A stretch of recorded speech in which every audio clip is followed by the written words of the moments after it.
Good morning, কেমন আছো সবাই? আশা করি ভালো আছো। আমি তো বেশ ভালো আছি। মানে আগে যে পরিমাণে আমার দাঁতের ব্যথাটা দুদিন আমি ভুগলাম, সেটা হয় এখন আর নেই। ওষুধ খাওয়া পরে আমি অনেকটা এখন ভালো আছি।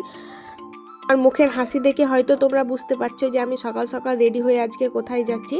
আজকে যাচ্ছি আমার বাবার বাড়ি। হ্যাঁ, তোমরা ঠিকই ধরেছো। আর আমি মানে অনেক দিন পরে আজকে বাবার বাড়ি যাচ্ছি। আর এই আসার পথে দেখি কৃষ্ণচূড়া গাছটাতে প্রচুর পরিমাণে কৃষ্ণচূড়ার ফুল ফুটেছে, যেটা দেখতে সত্যি খুব ভালো লাগছিল।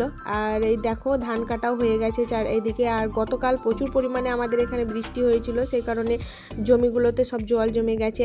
আমার বাবার বাড়ি থেকে আমার শ্বশুর বাড়ির ডিস্টেন্সটা খুব একটা বেশি দূরে নয়, তবে সময়ে সংসারে পড়ে গিয়ে সব মেয়ের ক্ষেত্রেই যেমন হয় আসা হয় না, সেরকম আমারও তাই।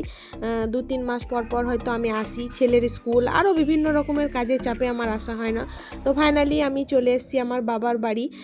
এখানে একটা অদ্ভুত মায়া কাজ করে আমার। আর এই দেখো আমরা বাড়িতে চলেও এসেছি। আর আমাকে আমার ছেলেকে দেখে আমার দুই আব্বু অনেক আনন্দিত। ওরা জানতো না যে আজকে আমি আসবো, আর আমি এসছি মেনলি ওদের কারণেই আজকে।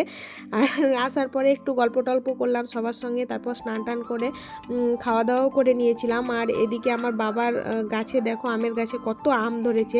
এই গাছগুলোতে প্রচুর আম ধরে, কিন্তু এবছর সেরকমভাবে কিন্তু আম ধরেনি। আর এই হচ্ছে আমার আজকে আসার কারণ। আমার দুই আব্বুর আজকে বার্থডে ছিল। তো যাই হোক, ও সন্ধেবেলাটা আমরা ওদের বার্থডেটা ছোটোখাটো করে বাড়িতেই সবাই সেলিব্রেশন করেছিলাম। সেরকম কিছু তেমন আমরা করিনি।